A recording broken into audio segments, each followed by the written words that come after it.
Hello and welcome to one of our very first shows on this channel.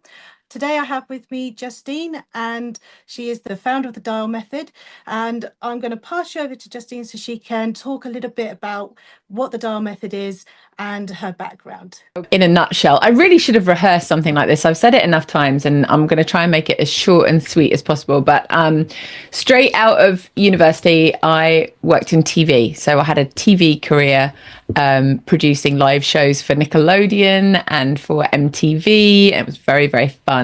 And then I wanted a dog my whole life. My parents never allowed me to get one. And so as I got to this sort of like in my late 20s and I was working, I was like, I'm getting myself a dog, which then led me to dog training classes. And I was completely enamored with dog training classes. Got my 2 kids now under my belt, as well as my dog. And I'm teaching classes in a local dog training school. I'm realizing that I'm not teaching the stuff that I'm doing at home. I'm doing very different things with my kids and with my real life than what was in the curriculum for teaching in the school. So that led to me starting my own business, helping families with younger children sort of navigate all the tricky trials and tribulations of, dogs and kids and food falling on the floor and all of that kind of stuff. And ultimately, it took off in a way that I wasn't really expecting, but not just with local families, but also with professionals that really wanted to learn how to work with parents and kids in busy households. And so the Family Dog, the name of my company, kind of split in two, where I was managing both professionals and the public. And that was all great for a while. And then I realized that I was amassing all of these different sort of ways of helping professionals in the form of different programs, and I needed to clean house. I learned a lot in the last probably 5 years that had sort of changed the way that I live with and love and work with dogs. It's probably why, Bethany, you and I are on the same page, because I definitely made this shift over. And I wanted to create something that would help people live with their dogs in a way that felt natural and real and really fulfilling without quite so much training. Because I noticed that all of the stuff that I was doing when I was working with people on behavior consults and training was really around what the people needed to do and not actually what the dog was doing.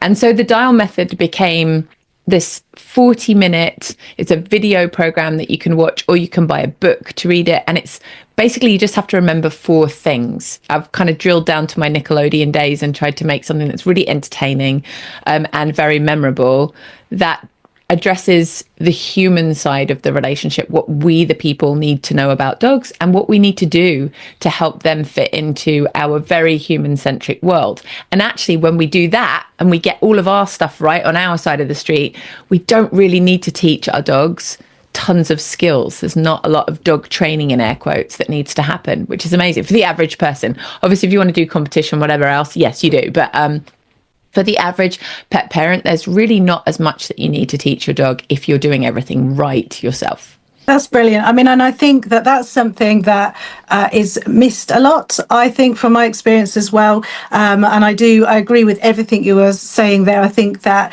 it's about, one of the contrasting things I think was really interesting was when you're pointing out that what you were doing in your personal life with your own dogs is very different to what we are taught to do professionally. And that is the exact same realization I went through as well when I started to come away from training, was because I just thought, yeah, but I don't need to do all this stuff with my dogs, and they get it.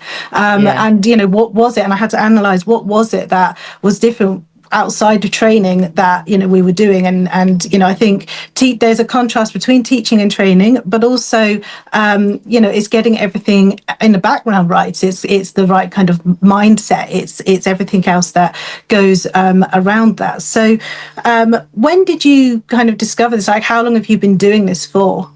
How long have I been teaching this way? Well, yeah, I mean, you can start from, you've been in the dog industry for a long time, haven't you? So I'm not that old, but yes, I have. Unfortunately, I've had 2 careers and I've been in the dog training world for 20 years, which is really embarrassing. That does age me. But I think my massive shift actually when I met Kim Brophy, and I know I mentioned her a little bit earlier, but I think that I had some feelings about how I was living with my dogs. And when I went, she ran a really big, like week-long seminar. It was like 30 hours of training. And she talked about the ethology of dogs that nobody had ever talked to me about that ever in my entire career, which is quite crazy. And as soon as she mentioned, as soon as we went through all of this, like her legs model, which is learning, environment, genetics, and self, that it's sort of it was like the science was actually backing up what I was feeling inside that was missing. And that was a massive validation. And so as soon as I heard that, I just went completely just shifted course. And I was like, I'm moving away from thinking that we are here. I mean, I never really believed in the whole top down model thing anyway. It wasn't my style. But this idea of partnering with your dog and supporting your dog and understanding your dog on a way deeper level shifts your mindset. And with the mindset shift, there is huge power for the person, huge power for the dog as well, and relief for the dog, but also relief for the pet parent. I think they think that they're not doing a great job if their dog is not behaving in the way that they want to. And nobody says to them, well, your dog has been bred over many generations to do X, Y, or Z, right? And we get really kind of upset when dogs do the things that we've intentionally and selectively bred them to do. You know, herding dogs chasing cars or skateboards or children, dogs terriers digging holes in back gardens, not just terriers, but lots of different breed groups will do that. Barking, chewing, digging, these are all such natural dog behaviors. And we get irritated. But when we know that dogs are just doing dog stuff, we stop taking it so personally.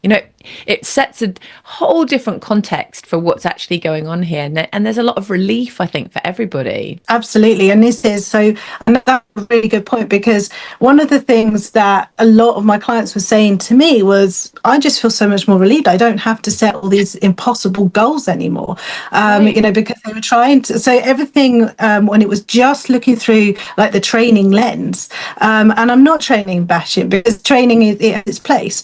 But when people were like looking and going, right, well, let's look at it through the training lens. Or my dog needs to sit before the door opens. My dog needs to like lie down in their stay position. They need to be like frozen. My dog needs to be able to never show any interest in any other dog and only focus on me when outside on a walk. And, this isn't just, from old, it's like, what I noticed was a lot of it was like all the old-fashioned ideas from what a dog is and what they should be doing, and they were kind of filtering through even into like force-free training. I mean, we were still, I was taught, even through force-free training, using treats, that a dog should focus on you when you're out on a walk. And then it struck me when I wasn't doing it with my own dogs, and again, I was just asking the question why, and asking the question why has brought me to some very, very interesting places. I think everyone should, anytime you're doing something, just ask, why are you doing it? What's the purpose? Why we need to do it? Because I think that really helps to just apply critical thinking.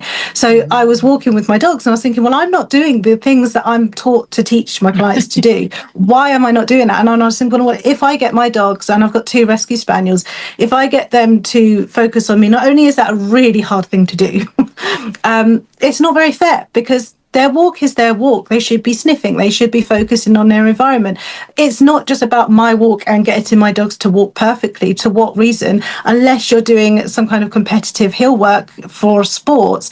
For the average, family, that's not needed and it's not necessary. And you wouldn't want to do that for the entirety of the walk anyway. That would just be for like short bursts to practice for something specific. So I think that asking why are we doing something, like looking at the conventions and what are we doing, like where did this come from? A lot of it did come from competitive sport, and a lot of that has fed through into like family life. A lot of it's come through like quite regimented training from really old school practices, which had a purpose. Some of them were for the army, some of them were for, when you look at the history of dog training, but a lot of that's just filtered through into just family life, and it's not necessary. And then you're going against the grain with your dog. You're not, swimming with them, and you're not riding the wave with them. You're going up against them when it's something they don't find natural. And I think that taking that pressure away from people, like, look, you don't need to worry about the sits and the downs and the perfect heel.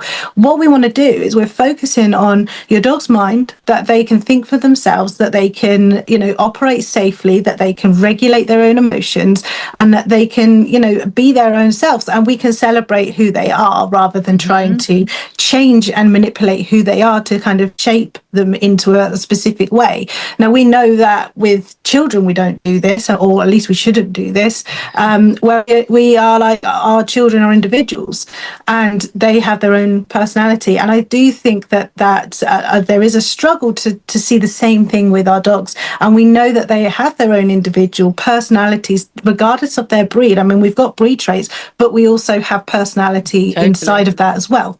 And that's where that kind of comes in. So I mean, have you had a lot of experience with seeing that contrast with that pressure being taken away from maybe people trying to make a dog that they are bred to do something, maybe taking that pressure off and just allowing them to be that dog without having a catastrophe? Because I think people get scared where they go, well, if you let a dog just be themselves, do you just mean they go and do whatever they want? Yeah. And so, boundaries. So talk to me a little bit about that, because I think that's a really important point. There's so many different things that I wanted to say here. I should have been writing notes. I always, whenever I'm in an interview, I'm jotting things down, because there's things come up and it was making me think of 100 different things. First of all, I wanted to just say that I think that you just hit on something really important about training. The issue with training is so much of life happens outside of sit and stay. You can't sit and stay or even recall your dog out of all problems. They are really good skills to have. I really do believe in basic skills that your dog can respond to. For me, the skills, the dog training, in air quotes, skills that we can teach our dogs should be with a view to increasing their freedom in the world. That's really what I think it serves. If you have, we both have spaniels. My spaniel is very fast and really needs to be off lead and running around. And when I lived in the States, I've just moved back to England, and I have to say, dogs have a lot more freedom here. But in the States, you're really not allowed to take your dog off leash anywhere. And don't tell anyone, but I've moved now anyway. But I never used to have him on a leash. I used to go to a place where I thought I couldn't get caught. But the only way that I would do that is if I knew he had a really good recall. He had to, no matter what, stop what he was doing and come back to me, because otherwise I would have got in trouble. And there's obviously dogs that don't appreciate other dogs getting anywhere near them. And I want to be mindful of that. I've owned dogs like that. And it can be really stressful. So I think that's the bit where we've kind of got a little bit stuck, is I think dog trainers, I'm going to get in trouble for saying this, but I think a lot of dog trainers have actually promised people solutions to situations through training. And over time, we've believed that training is the answer for these issues. And you made me think, actually, just another thing that you said about military and police dog trainers and where it all started from. I haven't spent a lot of time really analysing this, but I'm wondering whether those kind of dogs may not have lived in homes. They might have been kennelled. And I don't know if you know about this, Bethany, or not, but it just kind of struck me that if they're in kennels and then they're brought out of the kennels to do a specific job, like hunting or like herding or, like police dog work, the people that are living with them or who are owning these dogs, again in air quotes, are not experiencing the same thing that a really busy family would have experienced.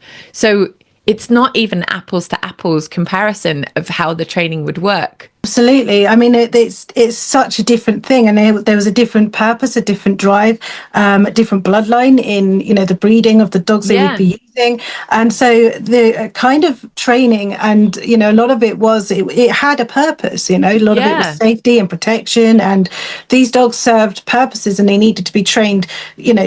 All the T's crossed and the I's dotted, because there was no room for mistakes. Sometimes in these situations, mistakes was life and death. So and also it's a very kind of like channeled job. it's a very specific job, and they would train for different kind of aspects of that job. But living in a family life, it's like a 360-degree environment where you can't train everything. You have to teach the dog how to live, and also how to have some common sense and how to work out their own problems, rather than micromanaging with training everything. It's just not possible. Our life is so fluid and so changeable that we need to empower our dogs to kind of, figure out how to get along. Yeah, absolutely. And this is the thing, it's looking at, when you're looking at the kind of contrast of what training tasks are and why we're teaching them, when one of the questions to ask is, where does it apply in family life? Now, I know we can always kind of like fit it in some way. We can always find a reason to fit something somewhere. But it's really looking at, well, is there a way we can do this where it's more choice-based, where it's safe to do that, where we can have safe boundaries, but where we can just take off some of that strictness away, because it's not necessary to be overly strict. And actually, one of the things that you pointed out, which I'm really glad you did, was that we have been taught in recent years that everything can be cured through training. And this is something that I really fell for. I fell victim to this belief when I was early in my career. I was starting my own business, and I was more of a trainer than a behaviorist then. And I really thought that I'm a trainer. I've been training for years. I mean, I started dog training in 2010 as a dog training assistant for many years, and then started my business in 2017. Then as I started, taking on my own business and, doing things the way that I thought fits best without someone else making those decisions, I started to learn the truth about the matter, which was that you can't train behavior away, and you can't train a dog to be something they're not. I mean, perhaps you can, actually do that, but there will be huge consequences to doing that, negative consequences to forcing a dog into being someone that they're not, in the same way that we know that how badly that goes for people. So Totally. I think that the idea that training kind of it was bleeding into behavior work, and so there was a cross between like training and behaviorist, and I don't think that always works. I think that that's where I came from.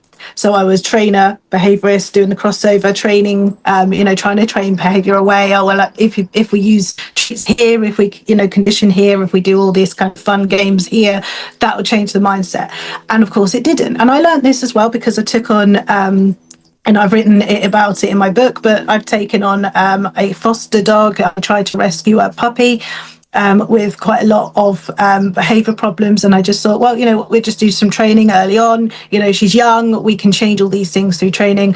And it didn't work. And really what set me off on learning a new method and developing the CDD method was because of that stark realization of, I don't have it all in control here. I don't know what I'm doing here. I thought I did. And just being honest and just saying, what, I'm lost. I don't know what I'm doing here, because, I've been taught by the industry that training was supposed to fix this, and it hasn't. And so that set me off on this huge journey. And I think that that's a really important thing about, dog parents and guardians across the world need to understand, is that you're not a failure if you're trying to do training and it's not working. It's really just that the method might not be suiting your dog and the situation that you're in, and you need to look outside the box while still remaining ethical and gentle and force free.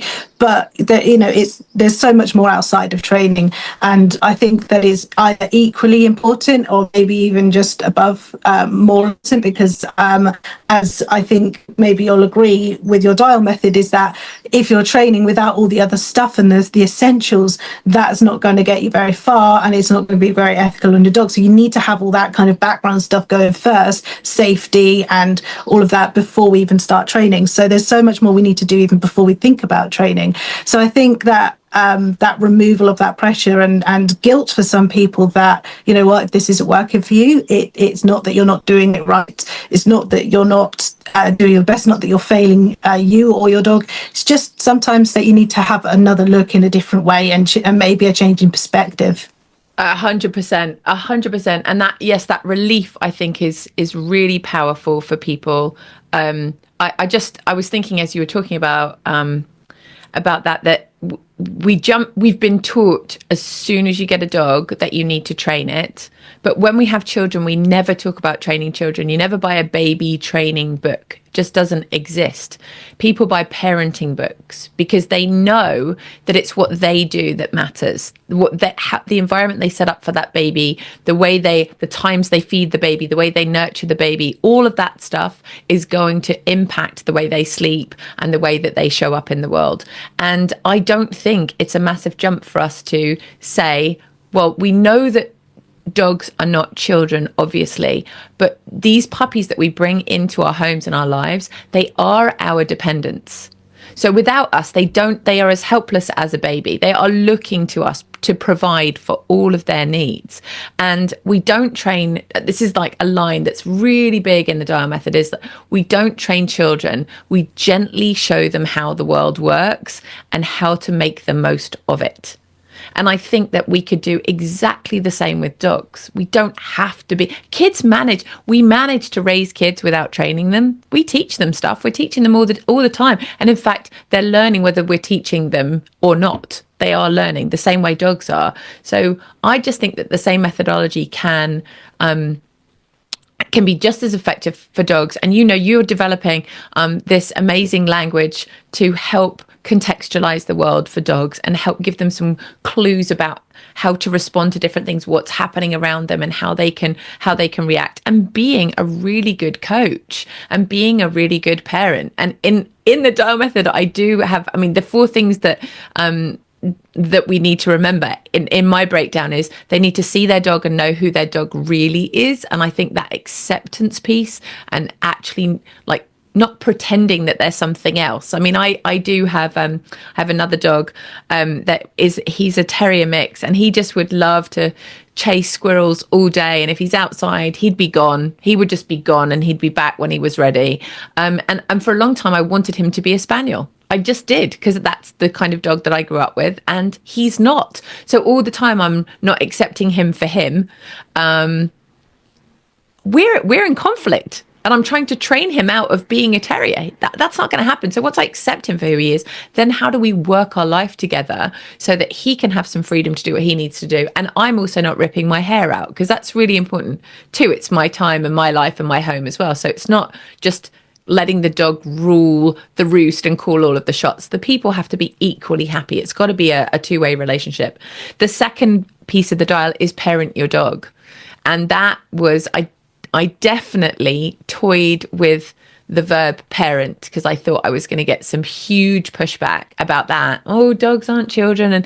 And I was like, that's very fair, and I sat and I really mulled it over. But at the end of the day, there isn't a verb, I think, that comes anywhere close to what I wanted to say than parent. So I ended up doubling down on it and just sticking with it, because that's what they actually need from you. We've removed dogs' social network by plucking them and putting them in our own homes, and they don't get to be raised by other dogs, like social groups. So where are they supposed to get their context clues from if we don't give them to them? So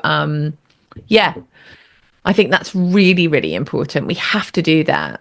Absolutely. And I think, I'll talk about the, kind of dogs not being children and this kind of contrast that does upset some people. I think it just threatens the way they think. And I think that, obviously what we're not saying when we say parenting, we're not saying that they're exactly the same, but we are admiring and recognizing the fact that there are a lot of similarities. There's a lot of similarities between dogs and children, how they think, how they learn, up to a certain age. I always say it's between 4 and 6 years old, rather than just the toddlers. I think that very, very young dogs, it's more of a toddler. But when we actually look at how dogs and children are very similar and what they're able to do, they can match between 4 and 6-year-old children, depending on the context and what we're teaching. But when people say, it's not, your dogs and children are not the same, you can't compare. But that's not accurate, because you can compare, but you can still say they're different. Obviously, we know they're a different species. We know they're not the same, and there are some very, very obvious differences there. but there are some very, very obvious similarities. And so we can't say about the differences without saying about the similarities. And I think as well, it's really worth pointing out that when we're looking at psychology, which is where we're coming from, when we're really looking at parenting, so parenting, we're looking at, it involves a lot of psychology, because we're looking at seeing the behavior, recognizing the behavior beyond, what, not just, okay, my dog's barking, they shouldn't bark.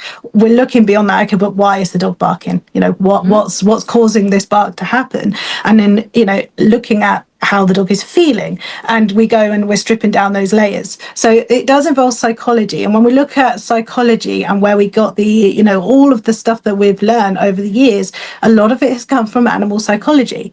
So we use human psychology from studies and stuff we got from animals. Oh, it doesn't apply back to animals anymore. It's like Absolutely, the craziest loop ever. I know. It's taking the wisdom of what we know about human psychology and trying to apply the wisdom that we know to animals. And we know that it works. It really does. And so, when we're looking at when people are like, oh, I'm not too sure, I would just say, just try, just, dip your toe in the water, think about, changing your perspective first, because I think that matters. You can't really go in, if you've got a different perspective, we get kind of more of a bias going on there. That's natural. That's natural to our own psychology. And the brain can be lazy sometimes. The brain likes to learn what it already knows, so it finds things that fits knowledge that it already has built. So building a new foundation can be quite difficult to start with, so you need to give yourself time and patience to be able to do that, and not rush the process. But that is a really important thing, I think, is understanding and recognizing the similarities between dogs and children. Because one of the points I always use is, particularly for the use of harsh equipment for those who defend, e-collars and prongs and things like that. I always say, but would you feel comfortable, putting that on a child? And, if not, why? And why would you not feel comfortable with that? And the argument saying that dogs aren't children, it doesn't work here, because we know they're not children, but it's the same, it applies, because they're sentient beings at the end of the day, aren't they? And I find it really interesting, the cognitive dissonance between people who don't believe in hitting their kids, and they're very understanding and use a lot of modern parenting methods, but then would put an e-collar on a dog. That in the same household, I always find that really very interesting. And it's not a judgment. Again, it's it depends who you're talking to and what trainer you've employed and what methods they tell you are going to work. And people often get really desperate, especially when they live in busy family households and things aren't going according to plan. But I just do find that is interesting, that sometimes dogs can be completely othered, that they're not in the same category as other sentient beings. They're just different. Absolutely. And I think that's where it comes from, the change of perspective. We need to recognize that we understand that, we're bringing a sentient animal into our household, and that comes with a lot of responsibility. That comes with a lot of we need to bring that understanding in, that they are a family. We're bringing them into our family. We've chosen that path. They didn't, in most cases they don't choose it, so that's something that we need to recognize. And another point that I wanted to bring up again, with the way that we kind of see dogs as we put them in an other category, is how we do expect dogs to not be dogs. So we have this high expectation that a dog cannot be a dog. So everything that's dog behavior is not good, and we kind of label that as bad. And when we kind of teach them robotically to strip out the dogness, we see that as good. But that's as far as I can understand it, and maybe that there are other animals as well. I know the horse world is quite behind the times with their treatment with their horses, but let's take cats for example. We never bring a cat into the family and go, well, I don't want the cat to not be a cat. We accept. Bethany, we are talking the same language. This is something that I say often in interviews. I'm like, if you brought a lion into your house, and it started acting like a lion, you'd go, it's a lion. We do it with cats all the time. We let cats do whatever well, we don't love it. Sometimes they're scratching up the furniture, but we understand it's cat behavior. It's like, Yeah. and if a hamster is up in the middle of the night, running around a wheel, making all sorts of noise, we understand it's a hamster. If you let your bunny into your house and let them run around your house and they pooped all over your floor, you would say, well, it's a bunny. But when it comes to dogs, for some reason, they're not allowed to do any dog things.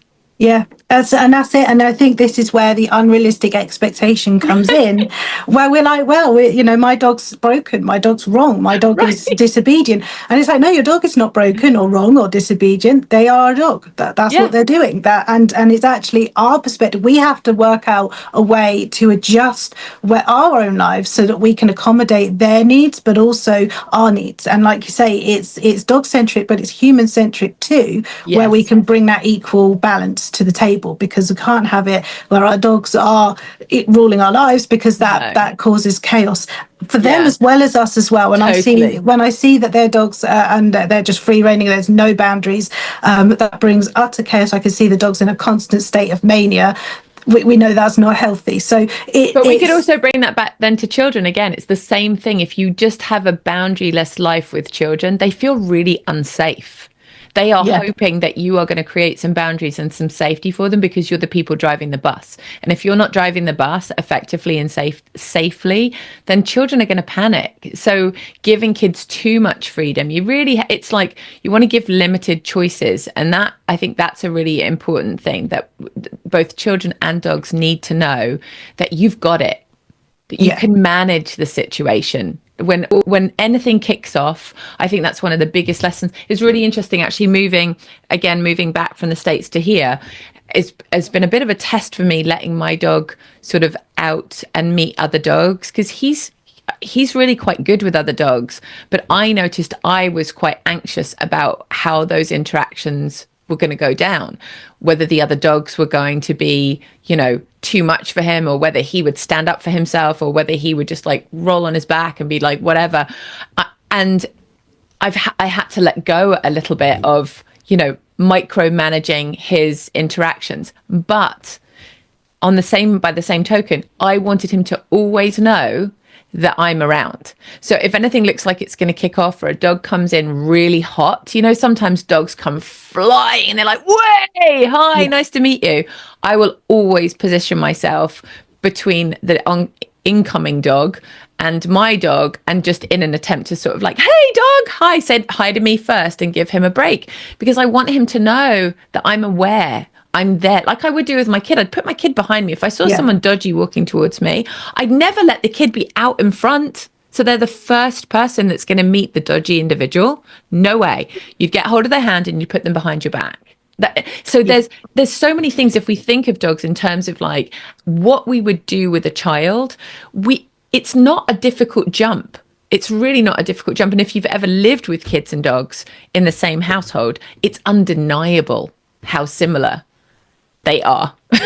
Absolutely. And the when we step, so I want to kind of feeding off of that, because I think that it's such a fundamental part of what we both do, really. I mean, I think that you with the dial method and we with the CDD method, it's such a fundamental part of what we both do and what we want to bring out there to the world. Because when we come in with that understanding and we've got ourselves collected, I always say you're just being in front of your dog's behavior. And that just means that you're there, you're ready for anything, and I know that, life happens and sometimes you can't always be in front. I know that, something unexpected things will always inevitably happen. But if we always set out to just be in front of the behavior, where we understand our dog, we understand what they're saying, we understand, we can predict, what's going to, cause an issue, then we can step in, and we can do that without, force or without harm. We can just step in and really, really softly and gently just guide that situation so that it doesn't escalate. So I think that's a really important point to bring, because which is exactly what we would do with kids. Again, you have to be in front of what's happening. You can't just say, oh gosh, my kid just ran in the street. You have to know the signs. The front door is open, and they're the kind of kid that would run out into the street if they saw something interesting. You've got to know, and you've got to be prepared. And you can just equate the same stuff to dogs. It's so funny that you said that. That's been my lifeline of my training career, that you have to be in front of your dog. And if you're behind your dog, you're just always saying no. If you are in front of your dog, you can be saying, yes, amazing, I love what you just did there. Anytime you are in front, you're setting them up for success. Really, you're creating an environment for them to navigate easily, really, without too much hassle. You're putting what are they called, the bumpers on the bowling alley. That's how I see it. It's like, we're just going to whip these up so you can sail down, help them out. Absolutely. And that when you do that, makes such a difference to your own stress levels, because again, you're coming in less stressed. You're not coming in with all the stress of, oh my goodness, what if. You're coming in front, you're like, I've got this, I know what to do if this happens, I know what to do if that happens. Then your dog's confident. We're removing the stress of, right, you need to do this and walk by my side and look at me all the time and do all these tricks and stuff like this. You need to perform for me in order to be in a trainable mindset, in order to perform when I need you to. Instead of that, what we're doing is we're going, right, you don't need to be in a training mindset right now. You can just be be a dog, go and sniff and and have freedom, and but also they learn, oh, okay, well, when mum says this or when dad says this, I know what that means, and okay, well, I just need to come back again, or I need to recall back.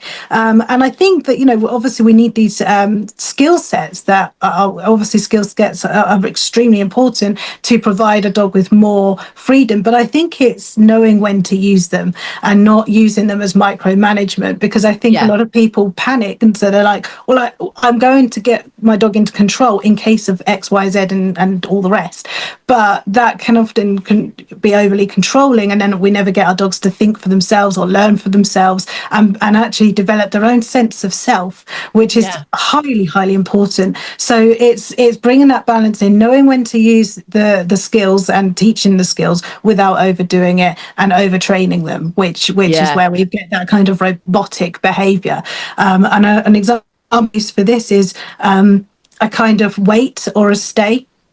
So our traditional waits and stays are very, very right. Stay there, don't move. You're a statue, or wait there. Or you might put them into a position where they go into a down or whatever. And when I was going through this transition of changing my mindset and what I was doing, one of the questions when I said why does a dog need to stay robotically still in a stay, unless it's like an emergency stop that 90% of the time is not necessary. A stay can just be, stay there a second and I'm coming to you, or stay there a second until I call you back. But they can still be like moving around. I mean, if I say to my dogs, like, can you just wait for me by the gate? Just go wait by the gate. I'm going to get to the gate first because I just want to check what's in the gate first, on the other side first. My dogs can just be sniffing around. They could be paddling around. They know not to go through the gate because I need to check it's safe first. But they know that, so they don't need to just like stay like a statue, which when we look at what that does to a dog's emotions, puts them into fight, flight and freeze, because we're frozen. So that's not natural, calm kind of thing to put a dog through. So when we're getting them to stay and all this kind of stuff, where's that going with their mindset? So it's looking at, I do need to get that kind of outcome with the dog to just wait there a second, not just charge through gates when we don't know what's around, or when they're coming to a road, an emergency stop. But it's just learning, okay, well, first of all, how rigid does it need to be? And also, can we learn the difference between an emergency and a non-emergency? And do we need to apply it to everyday life? Quite often we don't, but it's good to have the skill set for when something happens. Yeah. Totally. I think, the situation you're describing, when you ask a dog to do a stay, a very sort of robotic stay, you can even feel yourself, if someone said, stay there and do not move, that's anxiety inducing. Yeah. No matter what's happening, it's like someone's going to come in, but I can't move. I'm not allowed to move.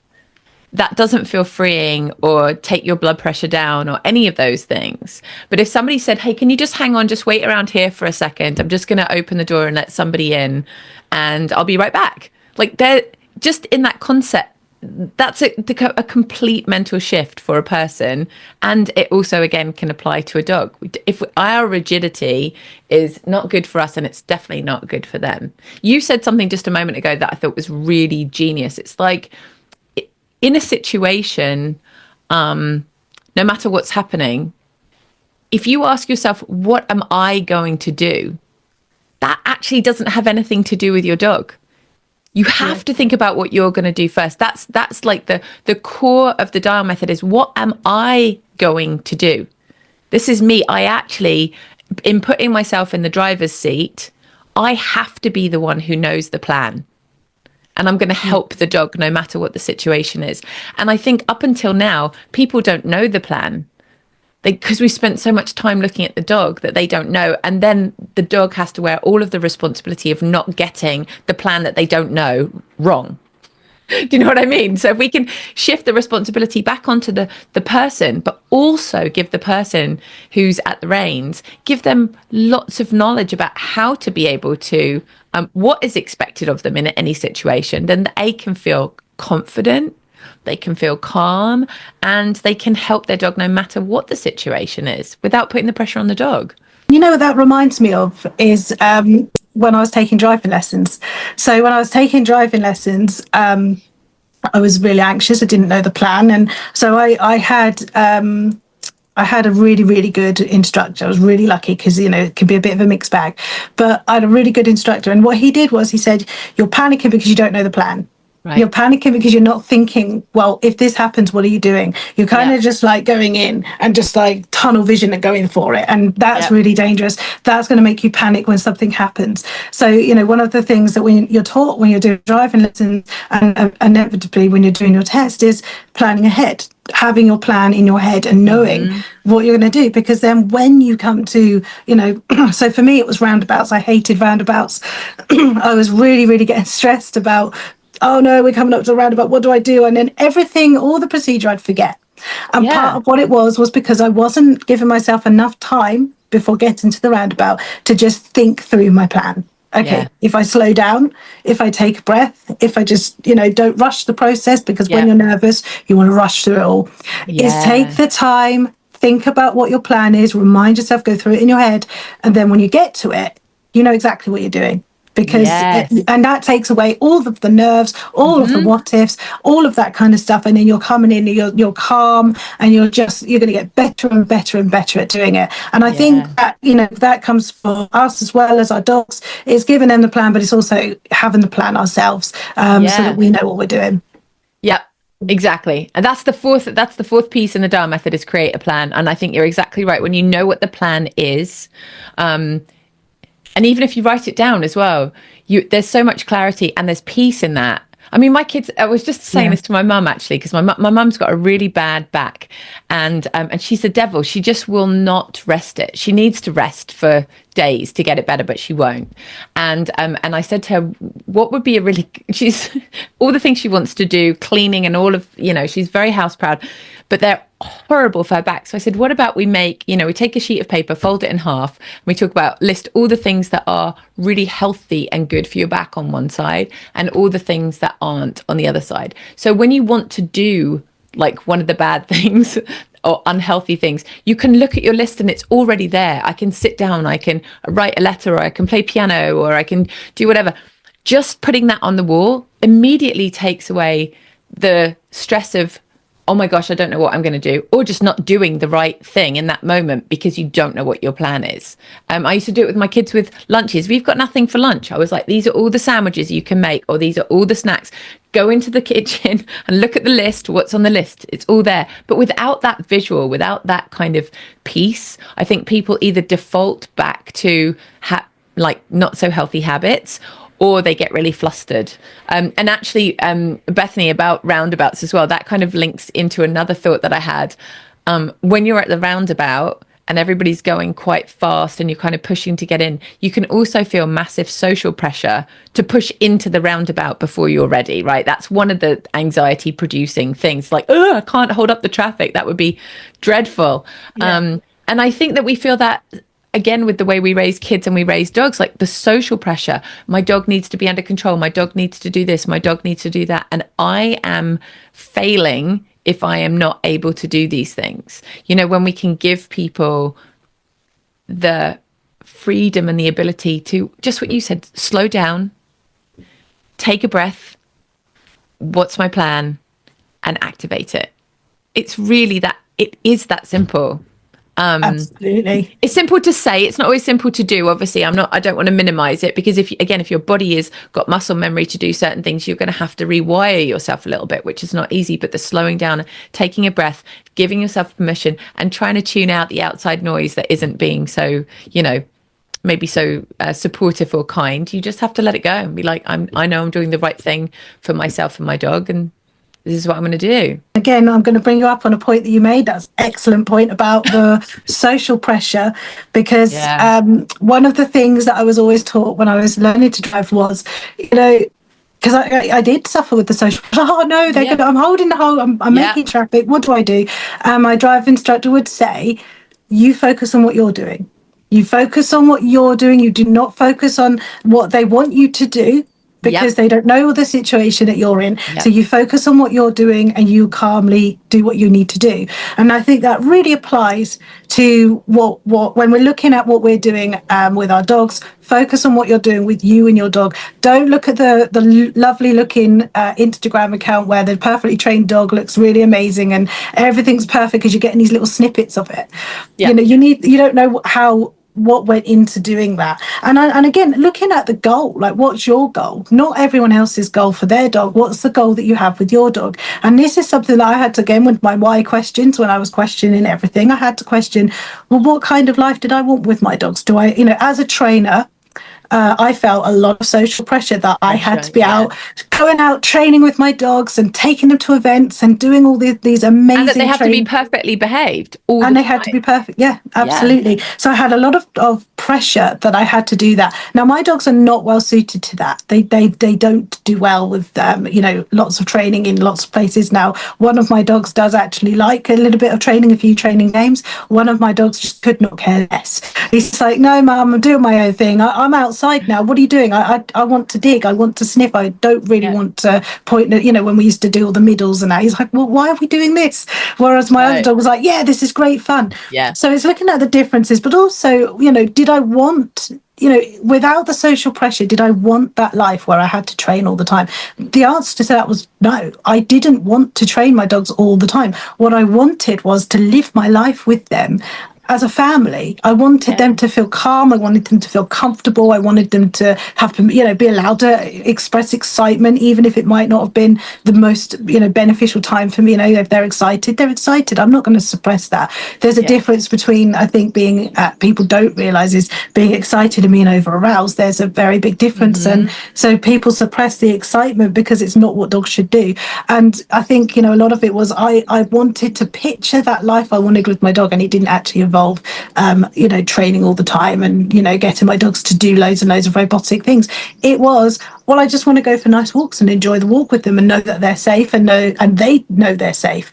I want to have them join me in the bed at night, and I know lots of people will gasp and go, oh, dog on the bed, they're going to take over. Like, no, they love that. They're social animals. They love being on the bed. They're not always on the bed. They choose to go beside the bed sometimes. So it just depends. I know that's not appropriate for every situation. If there's a disability involved, or a dog has a neurological condition where they can't be safe at night in their sleep, then obviously we have to make adjustments to that. But it's looking at, what is the life that you actually want to live with your dog, and what does that look like, and really visualize that. And does that involve lots and lots of robotic training, or does that just involve living and guiding? And one of the things you said right at the start of this video was nurturing, and that's a word I like. I love the word nurture, because you're nurturing a life, you're nurturing a relationship, you're nurturing, and that's a parenting tool is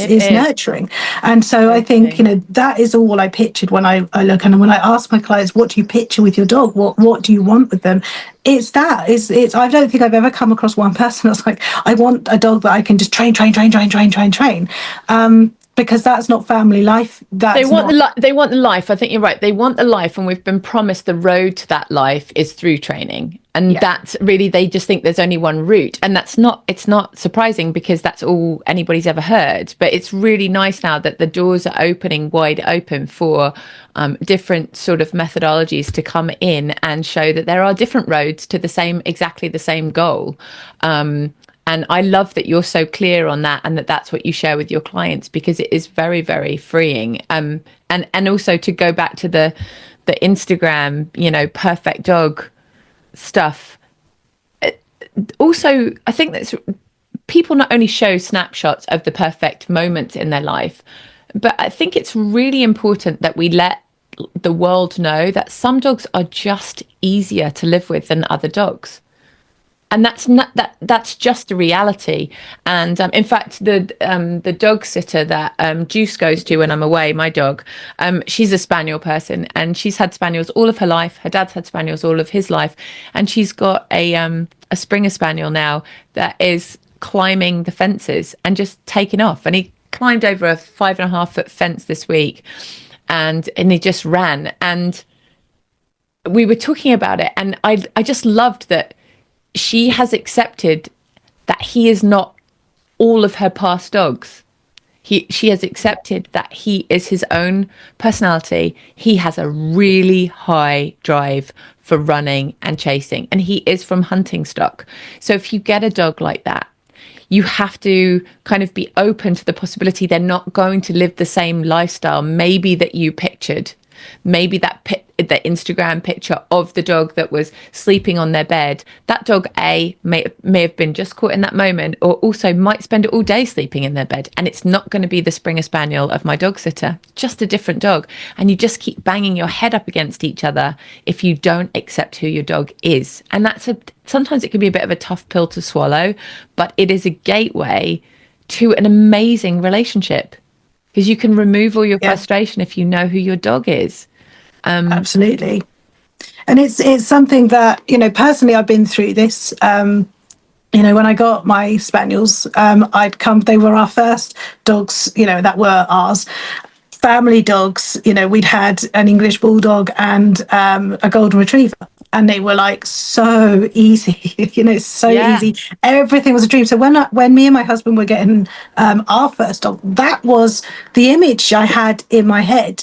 Well, we're just going to be able to take them to cafes, and they can come everywhere with us, and they'll walk really nicely on a lead, and everything will just be easy. It was not. It was like the polar opposite. And then when I realized I'm trying to shape them into something that they're not, then everything changed. But I will say that I learned so much from not having easy dogs. I wanted easy dogs. I did not get easy dogs, and I had to go through that acceptance. But if I did have the easy dogs, I don't think I'd be where I am today, because they taught me so much. And a trainer friend of mine as well, who spent a long time having like really, really easy dogs. She got herself a working dog, and then I think she was more of a trainer then. She was like, wow, this dog is not easy, not like what I'm used to. And now she is a phenomenal behaviorist, because she went from training just the easy dogs to getting a harder dog, and then going, I have a lot of work to do, and I need to learn. And so now she is a phenomenal behaviorist, which perhaps she wouldn't have gone down that route had she have just continued to have easy dogs. Now, I don't think that everyone should get difficult dogs just to teach themselves some lessons, but I do think that it's great to have easy dogs, but it can also be absolutely brilliant to have those difficult dogs, and they do teach you lessons that stay with you for life, as do the easy dogs. But it's not one is better than the other. I think you can build yourself a life together despite it not being what you initially planned. And from my experience, what I'd initially planned and what's actually the reality has been much better and much more richer than what I'd initially planned. Yeah. And it can make you accidentally a little bit supercilious, I think, if you've always had easy dogs, that you're like, oh my gosh, why won't these people just train their dogs? It's not that difficult, because you haven't lived with that kind of a dog. And there are lots of really tricky dogs out there for all different reasons, whether it's aggression or high drive, prey drive, whether they're working dogs. There's lots of different reasons that can make dogs just harder or higher maintenance to live with. But I think what we could really do as a community is to try to relieve any shame about that, because there's a lot of shame that's connected to my dog is not behaving exactly as, you know, the community believes it should behave. Dogs just are different, just like humans are. There's a whole spectrum of different personalities and different sort of lifestyles. And if we were, I don't know, if we were a little bit more understanding, it would go a long way to people that may really be struggling with a dog that isn't as social or can't settle in a place where you would like them to just settle. They're not all cookie cutter dogs, and I'd love to see the shame removed. I've been in that position before, same as you. It sort of makes you judge yourself a little bit. It definitely makes you better at working with dogs because you have no choice.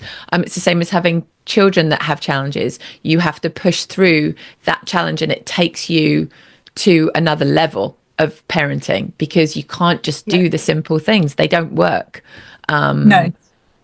No, absolutely. And that's the thing. It's going through, you know, okay, this is something that's really, really difficult, but we have to apply some other method that isn't just going through that kind of easy stuff. So I don't want to put you too much on the spot, but what I want to do is just ask you if what's the kind of final takeaway, what's the big message you want to bring home to any of our watchers today? What would that be? I know there's probably a million things you can choose from, but maybe just like one of the most important. I know it's hard to say the most important, but what would you like your listeners to take home from this today? I would really like people to know that they are incredibly powerful. They actually can change a lot of how their life is with their dog simply by their own behavior. What they do, what they know, how they drive the bus can make so much difference without having to actually do a ton of training to their dog. And if you do work on your side of the street, you're actually just optimizing your dog's learning potential anyway. So if you do want to go into serious dog training, competition, whatever, the dial method actually will just help you create the most amazing foundation and base for that, because you'll have everything sorted out from the human perspective. And I think it helps you feel relief. It helps you feel clear on what you're doing. And it's something that you can come back to when you feel lost. I use it myself. I'm like, oh, something's not going right here. And I can take a look at, because you can print it out. I should have said this, but it's basically one graphic that you can print out and stick on your fridge. And you can take a look at it and be like, that is where I'm falling short.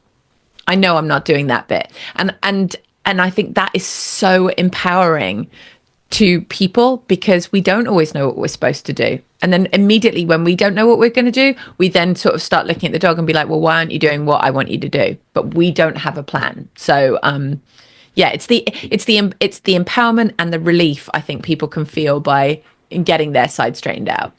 Brilliant. I love that so much. I really do. I think that's fantastic. So if people want to find out more about the dial method, where would they go? Is it all on your website? Have you got social media? Yes, I'm actually social media. I'm a little bit rubbish at, but if they go to thefamilydog.com, you'll see the videos there, and also the books are on Amazon as well. So just search the dial method, and you can either get the video or the book. And there's a workbook to go with it as well, which is as I was saying to you, Bethany, that the risk of boiling something down to such a small nugget is that you might get really prescriptive about what all dogs like and what all people need to do. But the workbook helps you take these principles and then apply them to your very own unique situation with your family members, your home environment, and your dog, no matter what that looks like. Brilliant. That's fantastic. And I will link the website into the bio as well of this video. But it's been absolutely fantastic to have you on. I think I'm going to have you on again because it's so fun. I feel like we could talk for another 6 hours. I didn't realize how much we had in common, but a lot. Oh, definitely. We there are lots of subjects. I think we'll definitely have you on again, and we'll have to go through some more subjects, because this is really important stuff. It's really it needs to be out there. It needs to be where people can recognize it. So thank you so much for coming on, and hopefully you'll be back again soon. Thank you. Thanks. Bye. Really loved it.